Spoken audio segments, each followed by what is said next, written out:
In 2007, 16-year-old Javier Flores was shot and killed while walking home, a tragedy police attributed to random street violence that left no clues. For 9 years, the case file gathered dust, a painful monument to a crime with no answers until a new teacher cleaning out an old office discovered the murder weapon hidden inside a desk. The desk belonged to Javi's beloved former basketball coach, and with that single discovery, a story of senseless tragedy transformed into a hunt for a calculated truth, one that a trusted mentor was willing to kill to protect. 16-year-old Javier "Javi" Flores moved through the world with an easy grace, a quality that defined him both on and off the basketball court of Northwood High.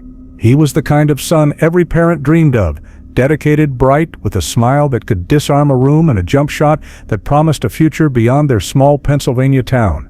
Javi wasn't just a star athlete, he was an honor student who meticulously planned his college applications and spent weekends volunteering at the local youth center.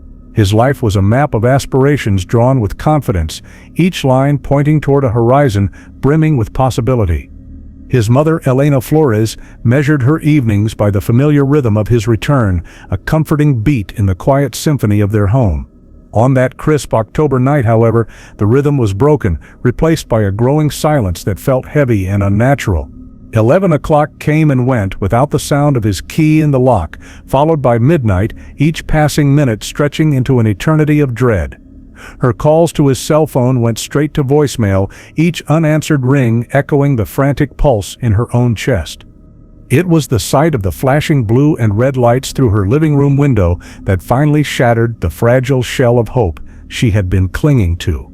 The slow, deliberate walk of the two uniformed officers up her front path was a terrifying prelude to a truth her mind refused to accept.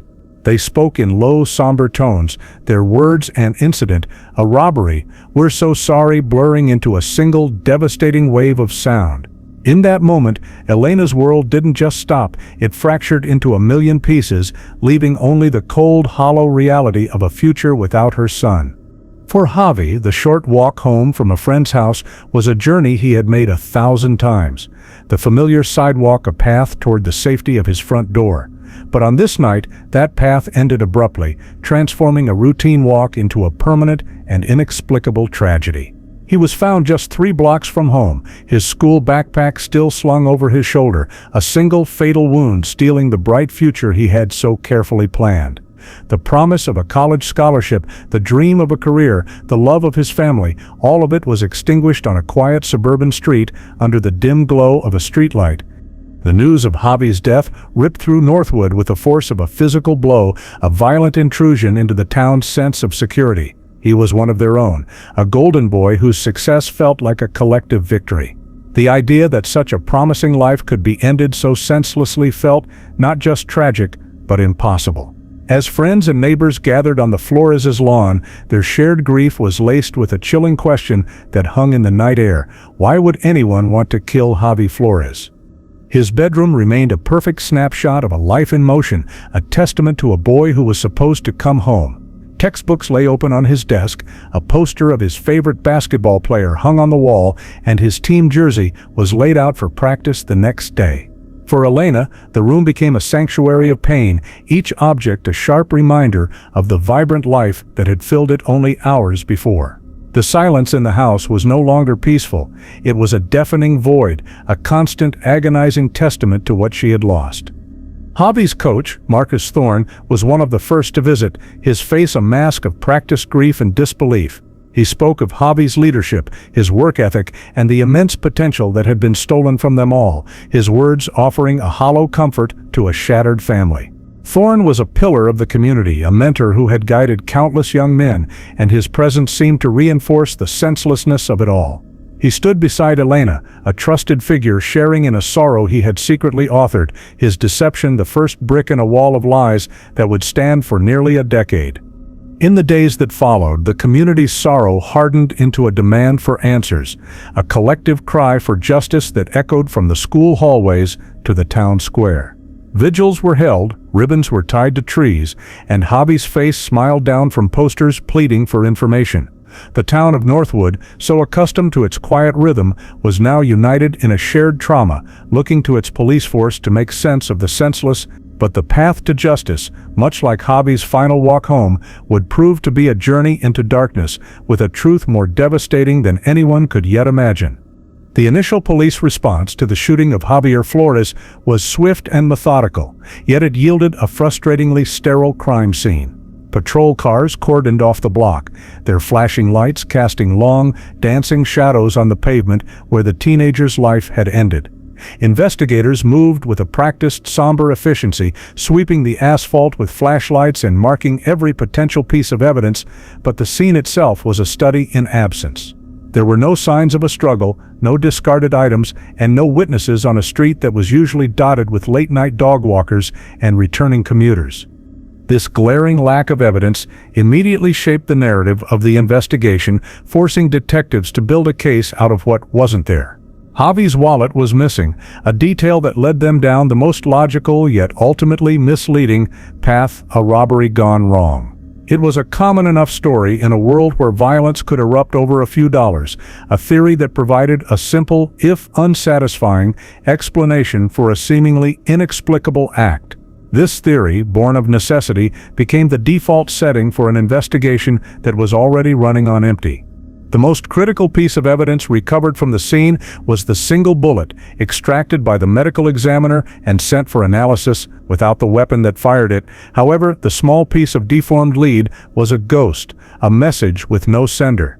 The narrator must act as an expert guide, explaining that ballistics matching requires a gun for comparison. The unique microscopic scratches or rifling etched onto a bullet as it travels down a barrel are like a firearm's fingerprint. Without a firearm, the bullet from Javi's murder was an orphan clue, destined to be filed away in an evidence locker, its story untold. Detectives from the Northwood Police Department began a painstaking canvass of the neighborhood, knocking on every door and hoping to find someone who had seen or heard something, anything out of the ordinary. They spoke with dozens of residents, their questions met with a uniform chorus of shaking heads and expressions of shock. The community's grief was palpable, but their collective memory was a blank slate, offering no glimpse of a suspicious vehicle, no echo of an argument, no flicker of a stranger's face. The killer, it seemed, had slipped into the night as silently as he had arrived. The initial interviews with Javi's friends and family painted a portrait of a well-liked teenager with no known enemies. He was not involved in drugs or any risky behavior. His life revolved around school, basketball, and family. This only deepened the paradox of his murder and reinforced the robbery theory, as it was the only explanation that didn't require a personal motive. The investigation was like trying to solve an equation with too many variables missing, leaving detectives to rely on assumptions rather than facts. At Northwood High, the mood was heavy with sorrow and fear. Students whispered in the hallways, trading rumors and speculation that did little to illuminate the truth. Detectives interviewed Javi's teammates and his coach, Marcus Thorne, who provided a detailed account of Javi's character and dedication. Thorne expressed his profound shock and sorrow, portraying himself as a devastated mentor, and his statement, like all the others, provided no hint of conflict or trouble in Javi's life. He was just another voice in the chorus of grief, his words a carefully constructed performance of innocence. As the first 48 hours passed, the critical window for solving a homicide began to close with no significant leads. The absence of forensic evidence at the scene was baffling. No fingerprints, no foreign DNA, not even a single shell casing, suggesting a killer who was either incredibly careful or incredibly lucky. This lack of physical evidence forced the investigators to rely solely on witness testimony that never materialized, leaving them stuck at a dead end before the investigation had truly begun. The case file grew thicker with reports that all said the same thing: no witnesses, no motive, no weapon. The robbery gone wrong theory, while officially the leading hypothesis, brought little comfort to Elena Flores. It felt too impersonal, too random to explain the targeted loss of her son.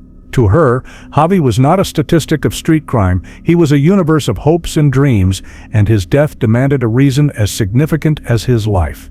The official theory felt like a convenient label for an unbearable mystery, a way for the world to file away her pain without ever truly understanding its source. She was left to grapple not only with her grief, but with the gnawing feeling that the real story remained hidden in the shadows. Weeks after Javi Flores' murder, with the investigation stalled and the community's patience wearing thin, a whisper of a lead finally emerged from the hushed corridors of Northwood High. A student, speaking to a school counselor, mentioned a rumor about a heated rivalry between Javi and a player from a competing school, suggesting a conflict that had simmered beneath the surface of official games.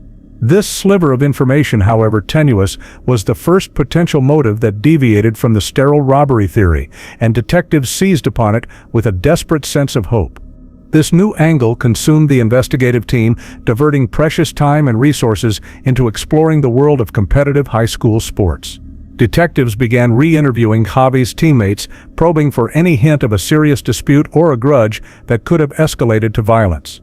The inquiry expanded to include players and coaches from rival schools, each interview a search for a crack in the wall of silence. For the first time in weeks, there was a sense of momentum, a feeling that they were finally pulling on a thread that might unravel the entire mystery. The lead gained traction when another student corroborated the story, adding details about a contentious game the previous season where Javi and the rival player had exchanged aggressive words. This detail, though minor, was enough to elevate the rival player to a person of interest. Investigators dedicated days to tracking him down, building a profile of a teenager who was now at the center of a murder investigation. To Elena Flores and the community, it felt like a breakthrough, a sign that the police were closing in on the person responsible for shattering their peace. However, after an exhaustive effort that involved multiple interviews and background checks, the promising lead collapsed into a frustrating dead end. The rival player had a verified, unshakable alibi for the night of the murder. He had been at a family gathering 2 hours away, confirmed by more than a dozen relatives. The rumored heated rivalry turned out to be nothing more than standard on-court trash talk, magnified by teenage gossip in the wake of a tragedy. The flicker of hope that had animated the investigation was extinguished, leaving the detectives back where they started. The deflation felt by the investigative team was immense. They had poured everything into this lead, convinced it was the key, only to find the door was locked from the inside. The thick manila folder dedicated to the Flores case was now heavier, but no closer to being closed. This false lead served as a painful reminder of how easily an investigation can be derailed by misinformation, chasing ghosts while the real killer remains safely shrouded in darkness. The resources were spent, the time was lost, and the trail had grown even colder. For Elena Flores, the experience was a cruel emotional roller coaster. She had allowed herself to feel a glimmer of hope, to imagine a world where she could face her son's killer and demand to know why. The news that the lead had evaporated was a second, devastating blow, plunging her back into the abyss of uncertainty. The justice she so desperately craved seemed to recede further into the distance, becoming a faint light in an ever-expanding darkness. Her grief was now compounded by a profound sense of exhaustion and disillusionment. With the collapse of the rivalry theory, the investigation returned to its default position, the unsolved robbery gone wrong. But now, the theory felt less like a professional assessment and more like an admission of defeat. It was the only box left to check, a narrative that tidied up a messy, unsolvable crime. The energy that had surged through the police department faded, replaced by the grim acceptance that some cases simply defy resolution. The rhythm of daily police work took over, and the Flores case was moved from the active board to a list of pending, unsolved homicides. The community, which had been so invested in the false lead, began to emotionally disengage. The narrative of a tragic but ultimately random act of violence was easier to accept than the idea of a killer still living among them. The yellow ribbons faded and were eventually taken down. The posters of Javi's face grew weathered and were removed, and the town of Northwood slowly began to move on. For the world, Javi's murder was becoming a sad local story, a cautionary tale. But for his mother, it remained an open wound, a silent, unending scream for an answer that never came.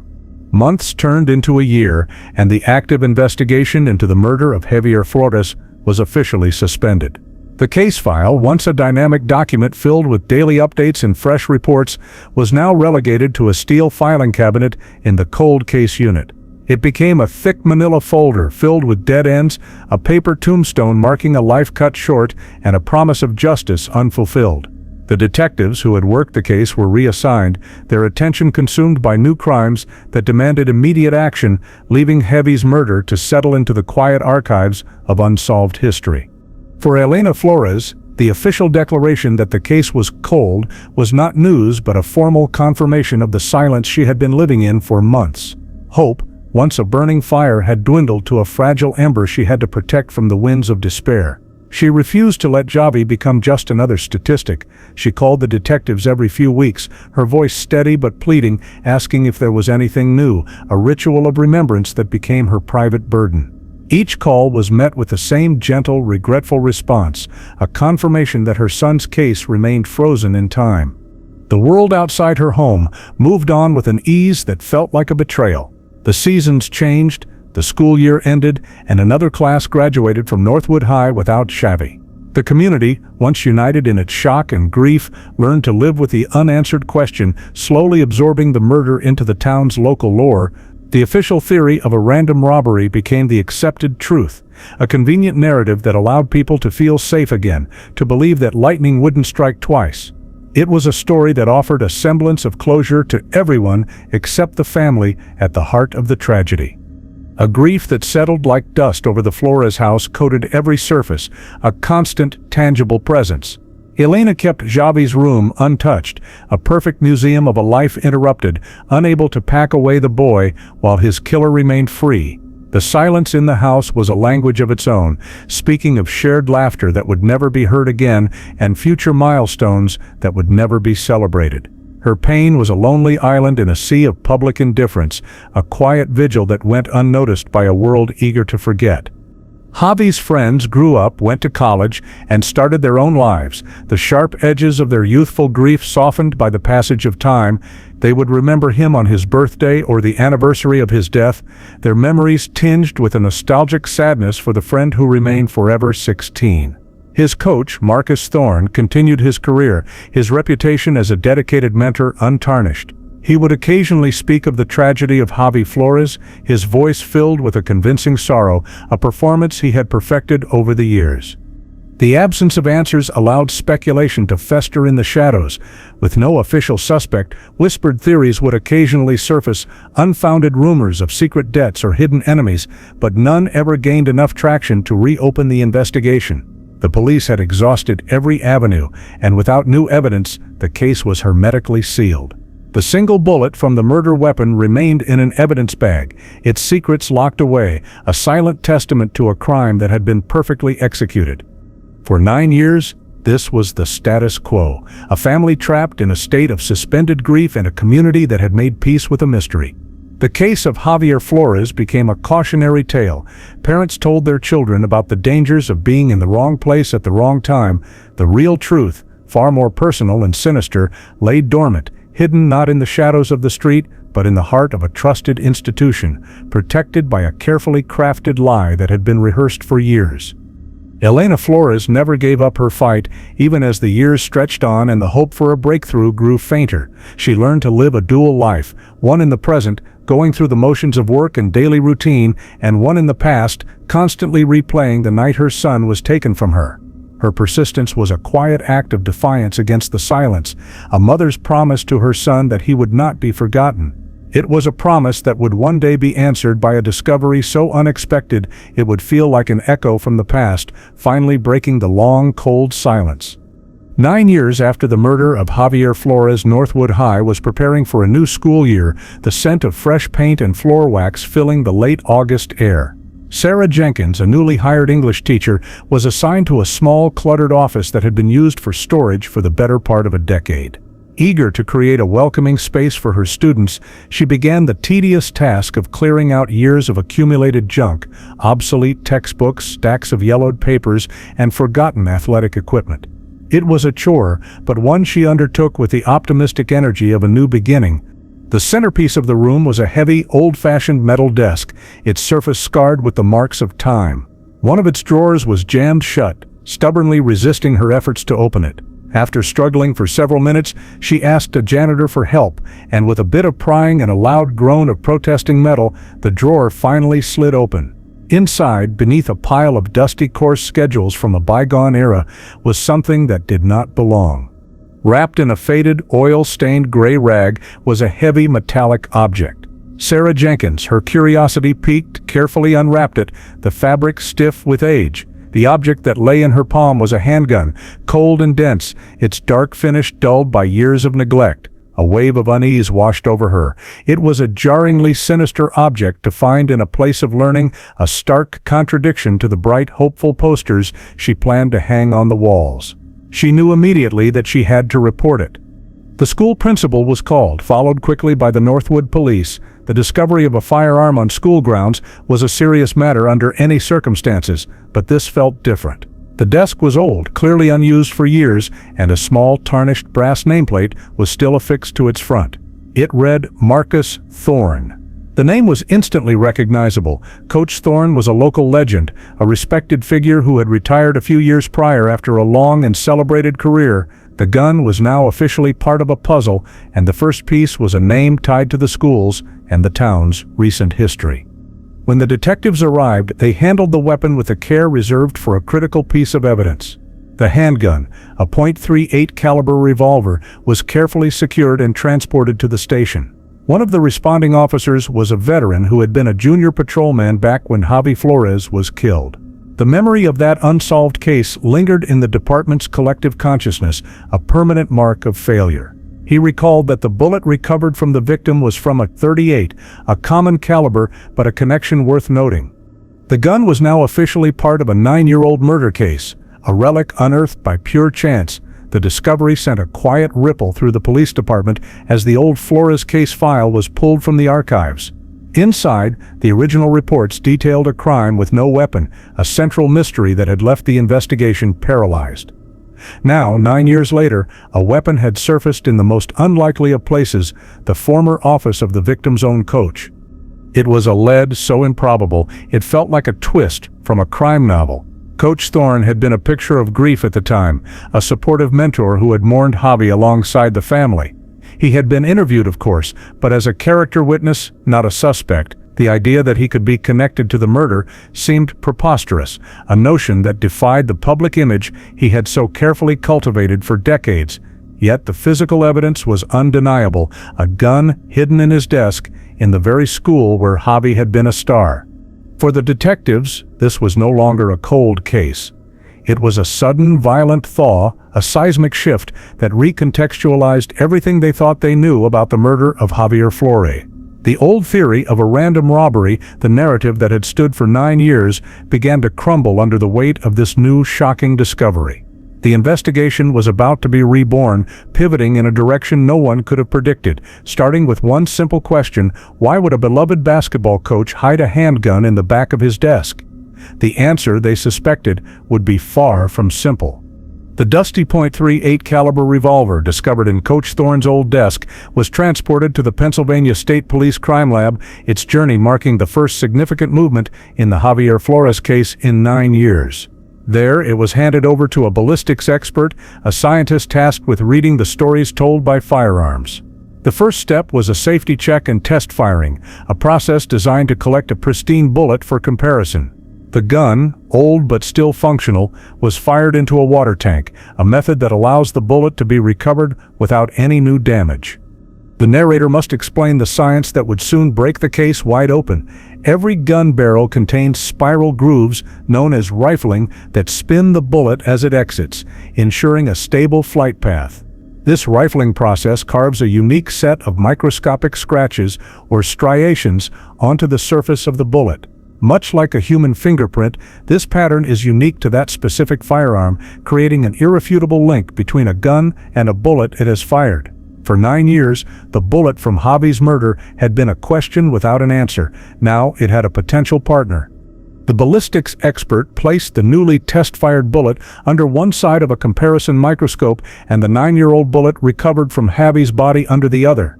The microscope's split-screen eyepiece allowed for a direct, side-by-side analysis of the two specimens.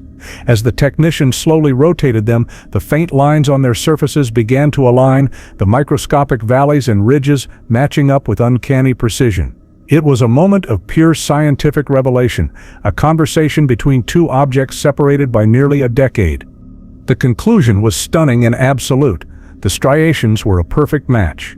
The gun found in Marcus Thorne's desk was without any scientific doubt the weapon that had fired the shot that killed Xavier Flores 9 years prior. The long-dormant case had just been struck by lightning. The ghost that had haunted the Northwood Police Department for so long finally had a tangible source, and the investigation now had a prime suspect who had been hiding in plain sight all along.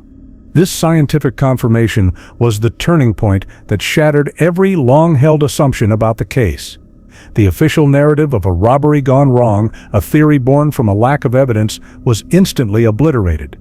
A random street criminal would not have returned to the local high school to hide the murder weapon in a coach's desk.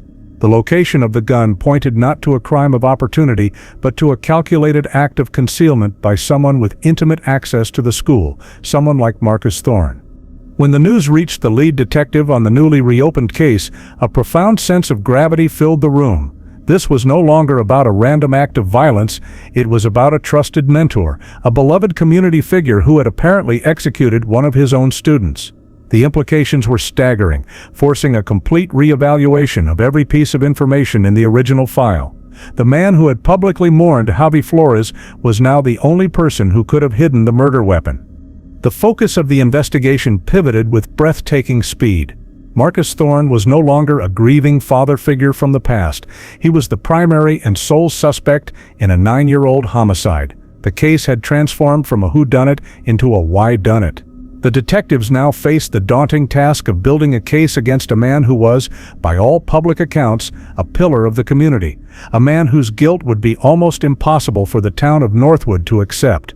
For Elena Flores, the call from the police department was a shock to a system that had been numb for years. The news that the murder weapon had been found was overwhelming enough, but the revelation of where it was found and to whom it was linked was almost incomprehensible. Coach Thorne had been a source of comfort in her darkest days, a man she had trusted. The discovery created a sickening vertigo as the very foundation of her understanding of the tragedy crumbled, replaced by a new, more horrifying possibility that her son's killer was not a faceless stranger, but someone she knew. With the ballistics match providing an undeniable link between Marcus Thorne and the murder, the investigation was reborn, this time operating with a singular, covert focus. The primary objective was to build a rock-solid case before ever approaching the suspect to avoid tipping him off and giving him time to formulate a new defense. Detectives quietly reopened the Flores file, but this time they viewed every page through the lens of Thorne's potential guilt, searching for inconsistencies that had been missed 9 years ago. Their first step was to re-examine the coach's original witness statement, a document that had once been seen as a heartfelt tribute to a fallen player.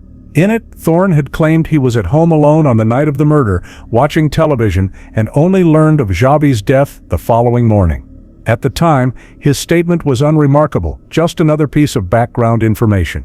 Now it was a potential alibi, a claim that needed to be either verified or dismantled piece by piece.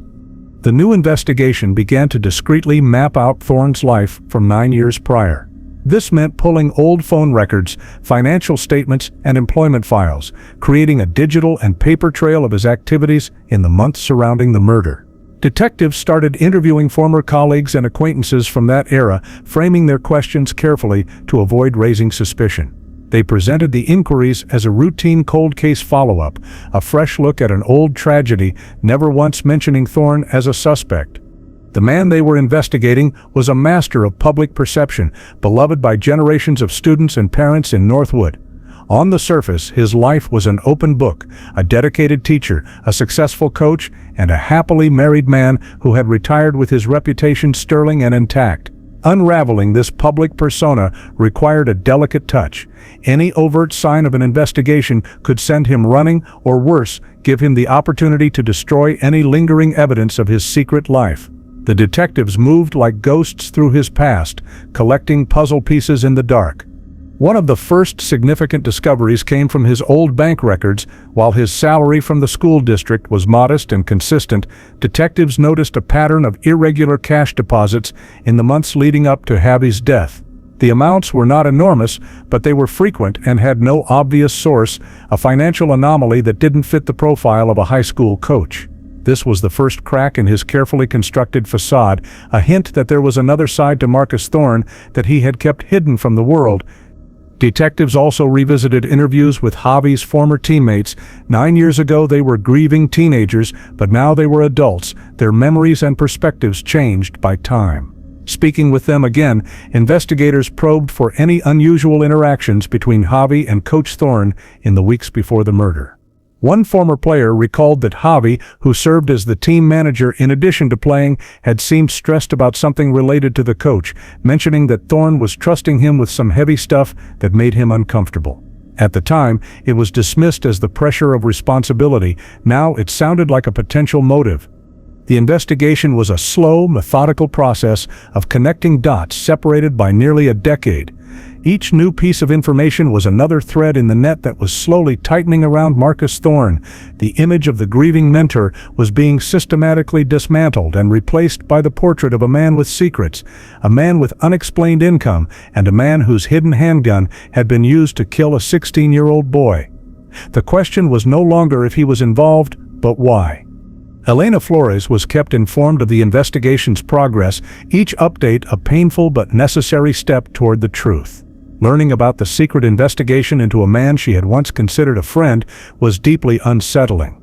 It forced her to re-examine her own memories, to search for any sign or warning she might have missed.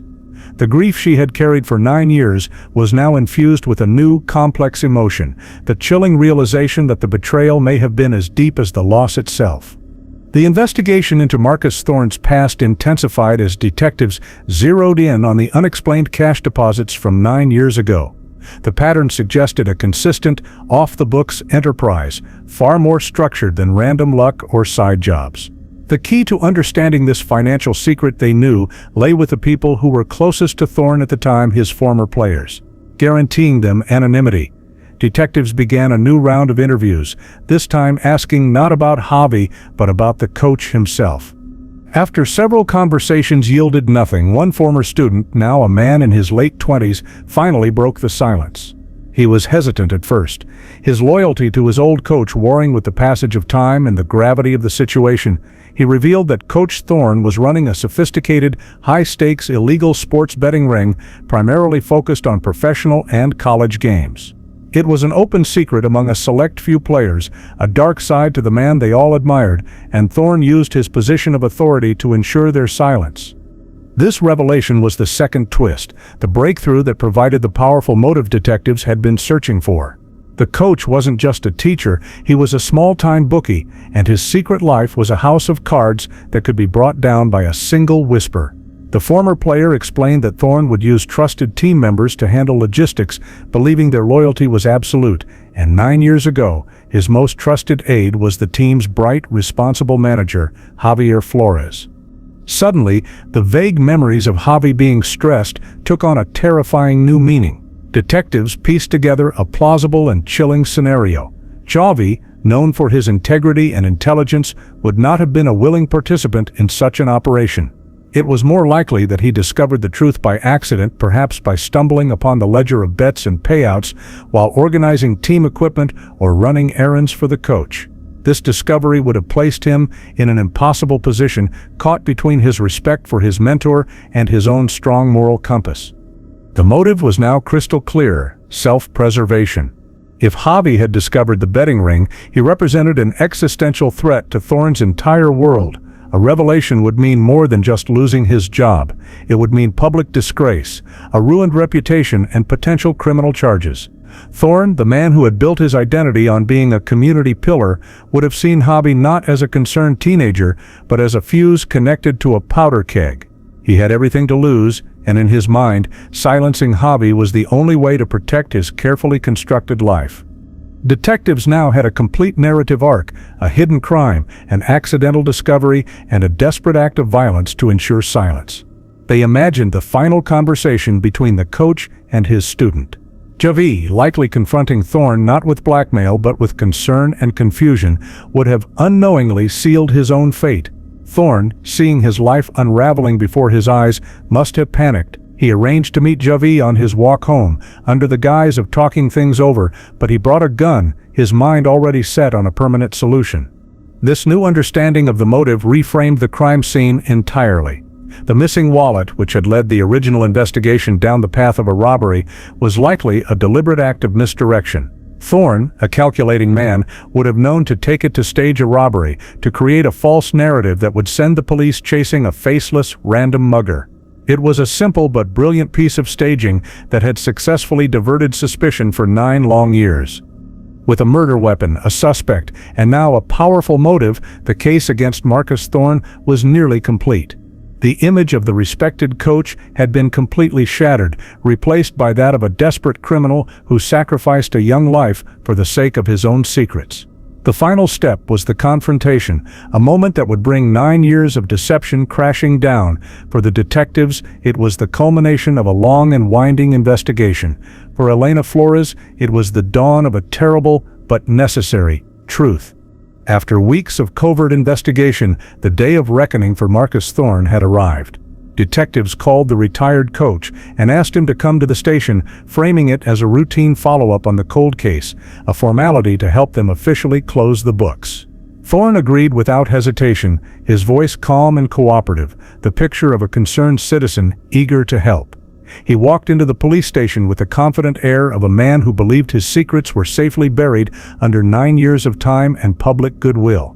The interrogation began in a small, sterile room, the mood deceptively casual. The detective started with the past, asking Thorne to recount his memories of Javi Flores, his relationship with the team, and his own whereabouts on the night of the murder. Thorne recited the same story he had told 9 years ago, his narrative smooth and practiced, his expressions of sorrow well rehearsed. He was the grieving mentor, a man still saddened by the senseless loss of a promising young life. For the first hour, the detectives allowed him to build this familiar narrative, giving him the space to reconstruct the wall of lies he had lived behind for so long. They asked about Javi's character, his friends, and the school environment, all questions designed to lull him into a false sense of security. Thorne answered each one with poise, never betraying a hint of anxiety. He was performing a role he had perfected, unaware that the audience already knew the ending of the play. Then the lead detective gently shifted the conversation. He slid a photograph across the table, a clear, high-resolution image of the .38 caliber revolver. "Have you ever seen this gun before, Coach?" he asked, his tone even. Thorne's composure flickered for the first time, a micro-expression of shock that he quickly masked. He denied it, shaking his head and claiming he had never owned a handgun, his voice a little too firm, a little too defensive. The detective let the denial hang in the air for a moment before pushing a second document across the table. It was the official ballistics report, its conclusion highlighted in yellow. The gun in the photograph was a perfect match to the bullet that had killed Javier Flores. "The science tells us this is the murder weapon, Coach," the detective said calmly, "and we found it in a desk, your desk, in your old office at Northwood High." The collapse was not instantaneous, but a slow, visible crumbling of a 9-year facade.